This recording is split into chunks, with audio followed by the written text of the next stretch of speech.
नमस्कार दोस्तों, आज की इस वीडियो में हम कक्षा 11 सामान्य हिंदी कहानी नंबर 3 प्रायश्चित। प्रायश्चित का अर्थ होता है किसी काम का पछतावा होने पर उसका प्रायश्चित करना। तो देखिए, इसके लेखक है भगवती चरण वर्मा। ये एक व्यंग्यात्मक यथार्थवादी कहानी है। इसका अर्थ होता है कि किसी वास्तविकता को ज्यों का त्यों करना।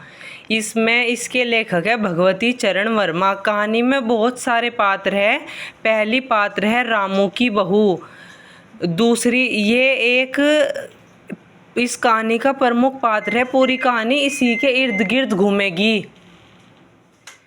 दूसरी पात्र है रामू की माँ। देखिए, दूसरी पात्र है रामू की माँ, यानी कि इनकी सास। हालांकि कहानी में रामू का कहीं भी जिक्र नहीं है, लेकिन लेखक ने इन दो पात्र को इसी नाम से प्रदर्शित किया है, रामू की बहू और रामू की माँ। तीसरी पात्र है मिश्रानी। मिश्रानी खाना बनाने वाली को मिश्रानी बोलते हैं। चौथी पात्र है महरी। महरी झाड़ू लगाने वाली को बोलते हैं। पांचवा पात्र है पंडित परमसुख। ये इस कहानी के विलन है।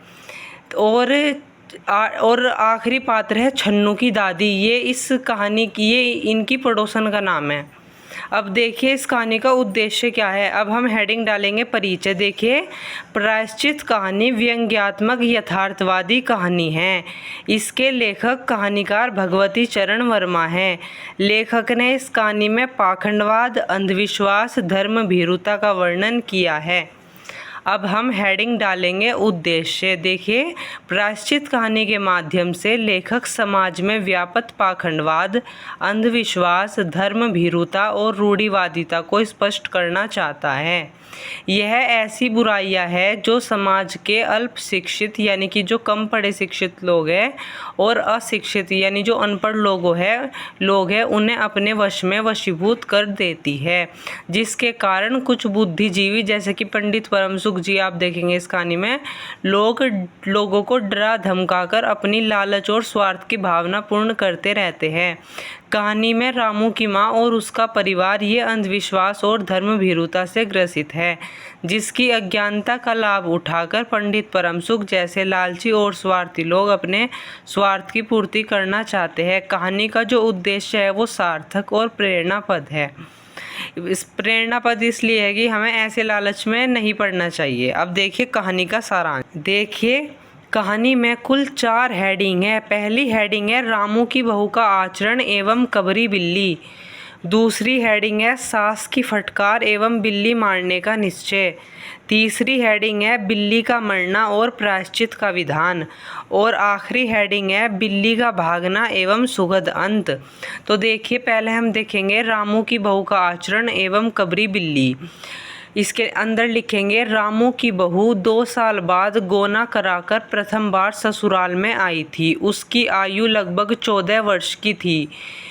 ससुराल में आते ही सास ने उसे भंडार घर, रसोई घर आदि की सारी तालियां देकर संपूर्ण जिम्मेदारी सौंप दी और खुद निश्चिंत हो गई। रामू की बहू जिम्मेदारियों के बोझ और काम की अधिकता के कारण वह कहीं भी सो जाती, जिस कारण एक कबरी बिल्ली उसके पीछे आती और घी दूध आदि का नुकसान करती।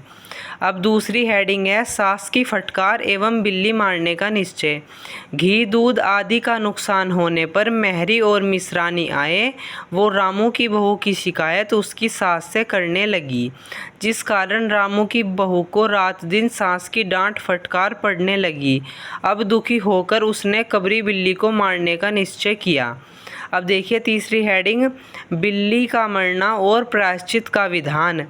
एक दिन रामू की बहू खूब सारे मेवे डालकर अपने पति के लिए खीर बनाई और उस खीर के कटोरे को अलमारी के ऊपर रखकर अपने काम में लग गई।